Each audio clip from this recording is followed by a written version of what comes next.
मेरे स्टूडेंट्स, आज के क्लास में मैं आपको बताने जा रहा हूं linear equation in two variable.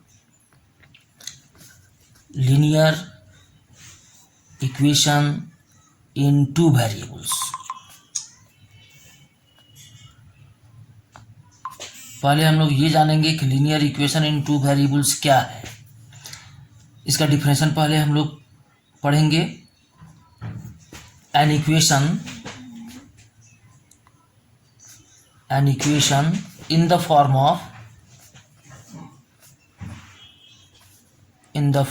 of ax plus by is equal to c is called linear equation in two variable.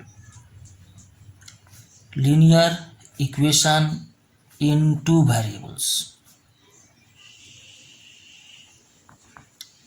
If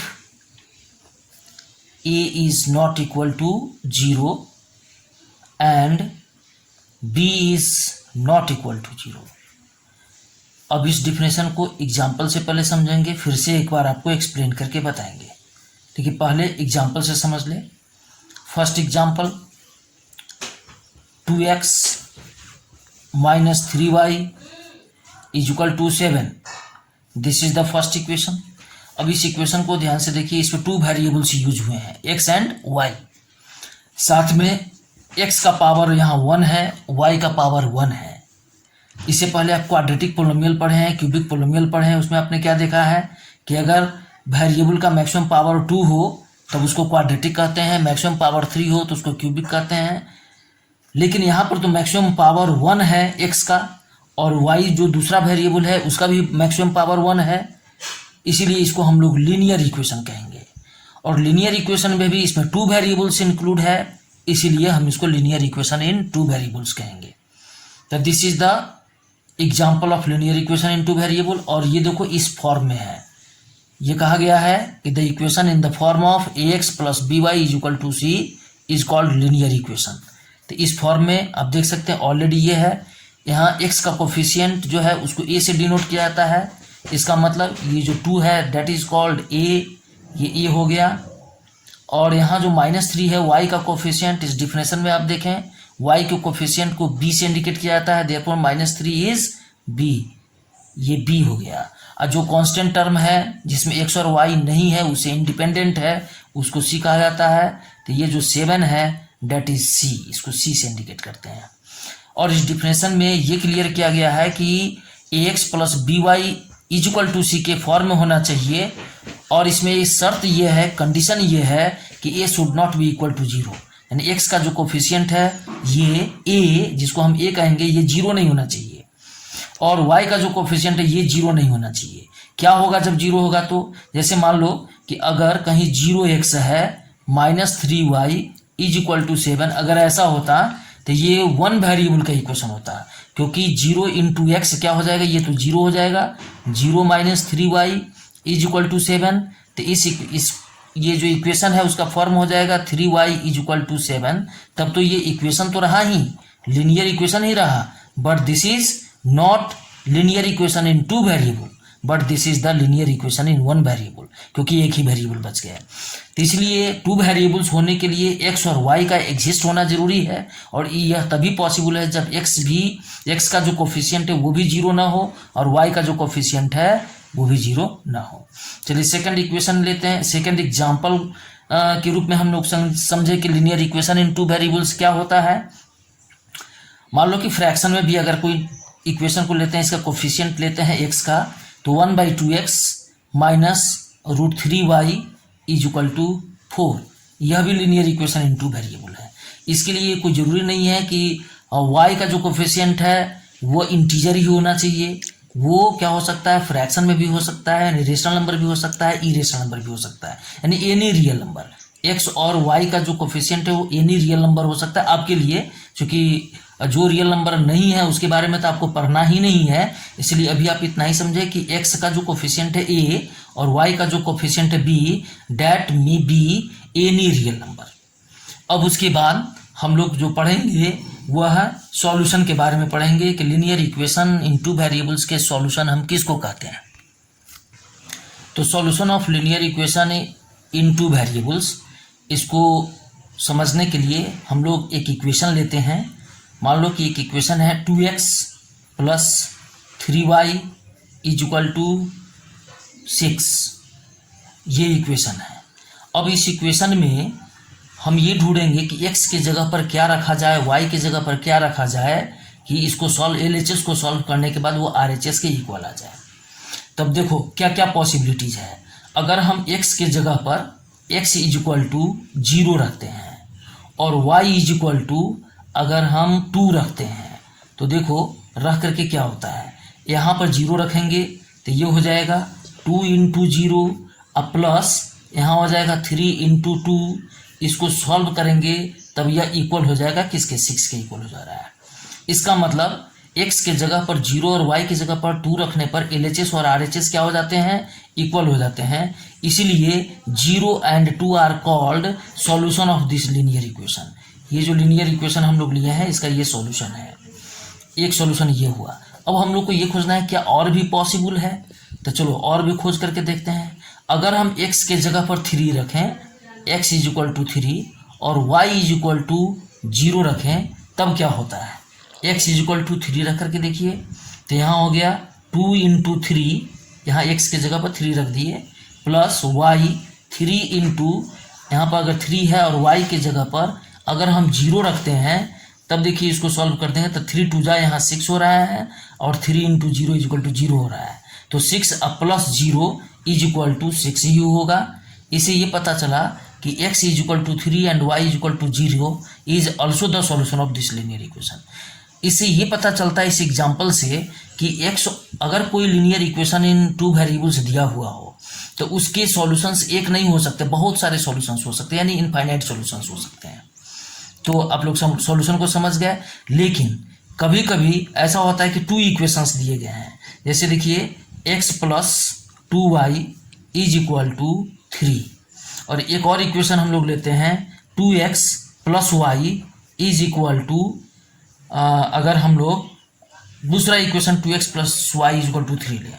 अब इसमें देखते हैं, अभी तो पहले वाले एग्जाम्पल में हम लोगों ने समझा कि किसी गिवन लीनियर इक्वेशन के इनफाइनाइट सॉल्यूशंस हो सकते हैं।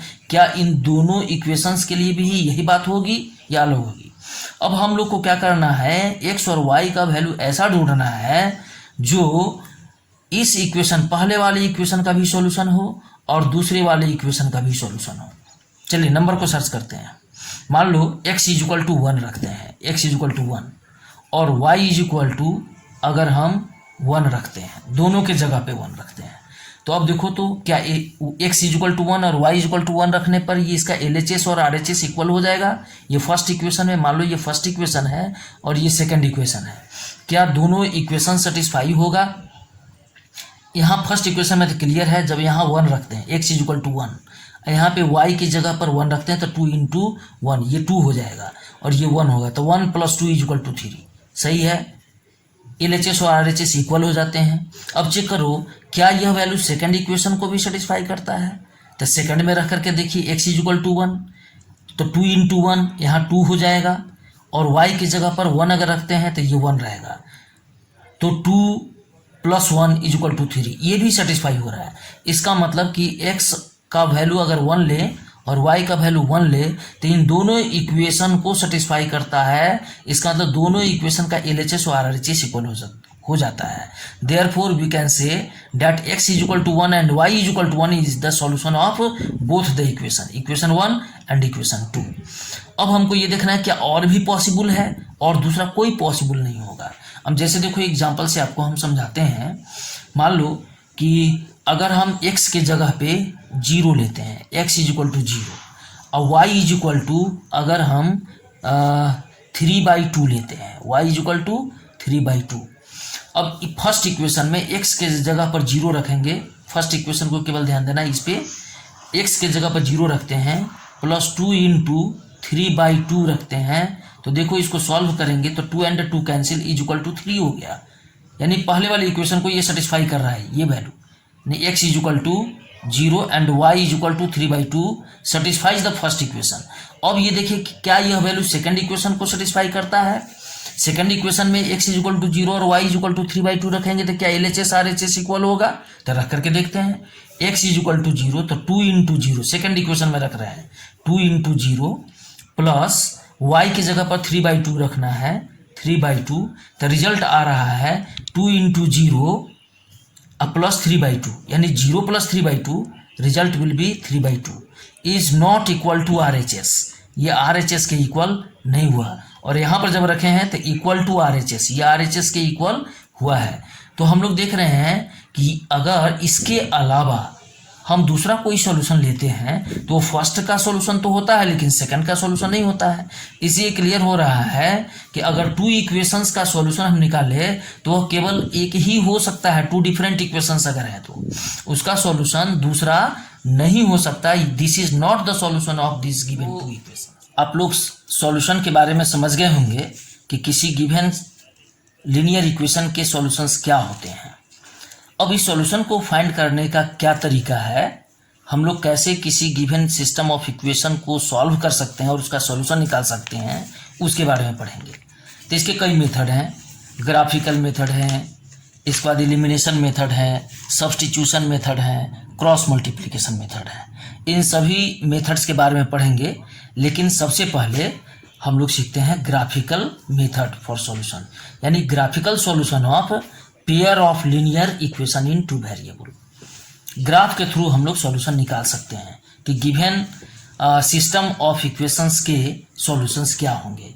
इसके लिए चलो सबसे पहले हम लोग क्या करते हैं, एक क्वेश्चन लेते हैं। Given question is x minus y is equal to -3, this is the first equation, and second equation is 2x plus 3y is equal to 4। ये आपके पास 2 इक्वेशंस दिए गए हैं मान लो। अब हमें सॉल्यूशन फाइंड करना है इन दोनों इक्वेशन का, यानी x और y का ऐसा वैल्यू निकालना है जो फर्स्ट इक्वेशन को भी सेटिस्फाई कर दे। इसका मतलब फर्स्ट इक्वेशन में x और y की जगह पर रखे तो इसका वैल्यू -3 के इक्वल हो जाए, और सेकेंड इक्वेशन में भी x और y का वही वैल्यू रखे तो वह 4 के इक्वल हो जाए। तो ऐसे खोज करके लिखना बहुत डिफिकल्ट है। इसके लिए हम लोग क्या करेंगे, ग्राफ ड्रॉ करेंगे।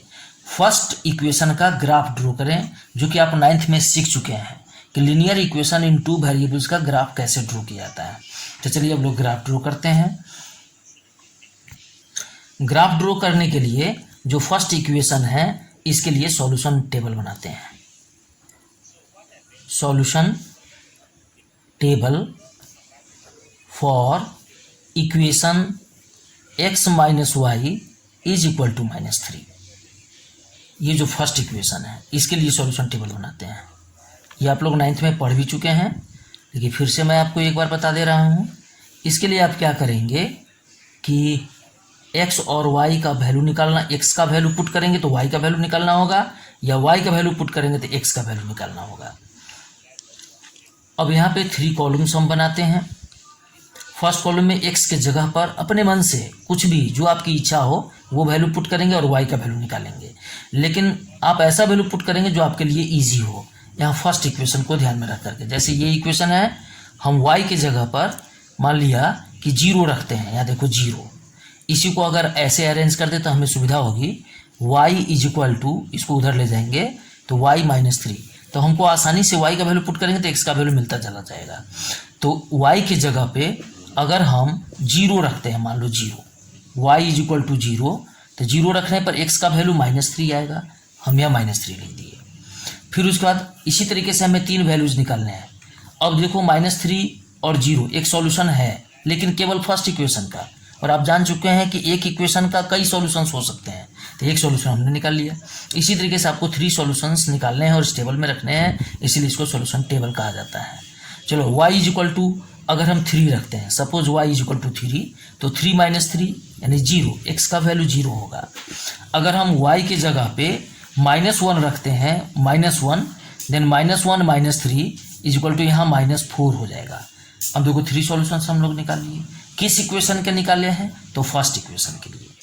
अब उसके बाद इसी तरीके से सेकंड जो इक्वेशन, इसका भी सॉल्यूशन टेबल बना लेते हैं, और इस सॉल्यूशन टेबल के आधार पे हम लोग फर्स्ट इक्वेशन का ग्राफ ड्रॉ करेंगे, फिर सेकंड इक्वेशन का। तो चलो solution for the second equation. Solution table for equation 2x + 3y = 4। इसके लिए सॉल्यूशन टेबल बनाएंगे। 3 वैल्यूज लेकर के हमें सॉल्यूशन टेबल बनाने हैं, इस बात का ध्यान रखिएगा। ऐसे तो लाइन खींचने के लिए केवल 2 ही पॉइंट की ज़रूरत होती है, लेकिन अगर 3 पॉइंट्स आप ड्रॉ करते हैं तो कहीं एरर होगा तो आपको पता चल जाएगा, जो कि ग्राफ ड्रॉ करने के दौरान आपको हम बताएंगे। चलो x = लेकिन इसमें ये ध्यान रखना है कि x और y का वैल्यू ऐसा आप रखें ताकि आपको इजी में वैल्यू निकलता जाए, और फ्रैक्शन में प्रयास करना है कि नहीं है, अगर आता भी है तो नो प्रॉब्लम। अब देखो इस सुविधा के लिए जैसे यहाँ हम लोग x का वैल्यू y के टर्म में निकाल लिए, उसी तरीके से x का वैल्यू y के टर्म में निकाल लो या y का वैल्यू x के टर्म में निकाल लो। तो 3y, मान लो यहाँ 3y रखते हैं, तो 3y = 4 - 2x। तो देयरफॉर y = 4 - 2x / 3। अब यहाँ से हमें सुविधा होगी, x का वैल्यू पुट करेंगे, y का वैल्यू निकालेंगे। अब सोचना है कि x के जगह पर हम क्या पुट करें ताकि y का हमें वैल्यू मिल जाए और आसानी से और छोटा वैल्यू निकले, ताकि हमें प्रॉब्लम ना हो। अब अगर x के जगह पे हम 0 रखते हैं, सपोज एक बार आपको फ्रैक्शन में बता देते हैं, लेकिन हम लोग को प्रयास करना है कि फ्रैक्शन में ना आए। अब फ्रैक्शन में अगर आ भी रहा है तो हम कैसे उसको नियरेस्ट डेसिमल वैल्यू लेकर के सॉल्व करेंगे, इसलिए हम यहाँ पे 1 रख करके देखते हैं। इफ़ x = 1, अगर x के जगह पे 1 रखेंगे तो देखो y का वैल्यू क्या होगा, ये 4 - 2 × 1, यहाँ 2 हो जाएगा, 2/3, और 2/3 का जो डेसिमल वैल्यू आएगा वो 0.666 इस तरीके से आएगा। उसका नियरेस्ट वैल्यू हम लोग ले लें तो 0.7। चलिए एक वैल्यू हम लोग निकाल चुके हैं, एक सॉल्यूशन निकाल चुके हैं। उसी तरीके से और भी सॉल्यूशंस निकालने हैं, तो कौन सा वैल्यू हम रखें ये हमको सोचना है। अगर हम x के जगह पर -1 रखते हैं, देखो यहाँ -1 अगर रखेंगे तो 4 - -2, -1 को जब इसे मल्टीप्लाई करेंगे तो -2, देन y = क्या होगा, तो ऊपर में 6 होगा और नीचे 3 होगा, तो वो कैंसिल हो जाएगा, तो 2 टाइम्स। अगर हम x के जगह पे -1 रखते हैं तो देखो क्या होता है, रिजल्ट आता है 4 - 2 × -1 दैट इज 6/3। इसका वैल्यू 2 हो जाएगा। एक वैल्यू यहाँ निकाल लिए। और भी हमें देखना है कि क्या और भी कुछ वैल्यू पॉसिबल है। अगर x = 2 रखते हैं तो देखो 2 रखने पर क्या होता है, 2 × 2 = 4, यहाँ 4 हो जाएगा, तो 4 - 4 यानी 0/3 दैट इज y = 0। इस तरीके से सॉल्यूशन टेबल बन गया। अब इन दोनों सॉल्यूशन टेबल के आधार पे दोनों इक्वेशन का, यानी फर्स्ट इक्वेशन का और सेकंड इक्वेशन का, अब हम लोग ग्राफ ड्रॉ करेंगे। और ग्राफ ड्रॉ करने के बाद हमें उस दोनों का सॉल्यूशन मिल जाएगा। तो अब देखिए फर्स्ट इक्वेशन का ये सॉल्यूशन टेबल है। इस सॉल्यूशन टेबल को देख करके हम लोग पहले पॉइंट देंगे और उसके बाद इसका ग्राफ ड्रॉ करेंगे फर्स्ट इक्वेशन का। देखिए इसके सॉल्यूशन टेबल में x = -3 और y = 0 है। तो इसके लिए पहले हम लोग क्या करते हैं, ये एक्सिस तैयार कर लेते हैं। x', ये x एक्सिस हो गया, ये y एक्सिस हो गया। 9th में आप इस चीज़ को पढ़ चुके हैं कि पॉइंट कैसे प्लॉट करना है। तो सबसे पहले देखो -30 कहाँ होगा, x = -3 लेफ्ट साइड में मिलेगा, -1 -2 -3 एंड 0 यहीं पर होगा। ये एक पॉइंट हो गया। दूसरा जो पॉइंट है वो है 0 3, तो x = 0, y = 3, 1 2 3 यहाँ पे आएगा। एक पॉइंट यहाँ हम लोग दे दिए। फिर उसके बाद तीसरा जो पॉइंट है -4 -1, तो -4 आप यहाँ ले सकते हैं, ये -4 है और -1 नीचे आएगा, यहाँ पे आएगा। अब ये जो तीनों पॉइंट हुआ, इस तीनों पॉइंट को हम लोग ज्वाइन कर देंगे। ज्वाइन करने के बाद हमें एक स्ट्रेट लाइन मिलेगा। यही स्ट्रेट लाइन गिवन इक्वेशन का ग्राफ हो गया। तो देखिए इसको ज्वाइन करते हुए हम लोग आगे की ओर बढ़ा देंगे। दोनों चूंकि लाइन इनफाइनाइट तक जाता है इसलिए एरो का साइन दे देंगे, और किस इक्वेशन का ग्राफ है उसे भी हम लोग लिख देंगे। ये फर्स्ट इक्वेशन का ग्राफ था।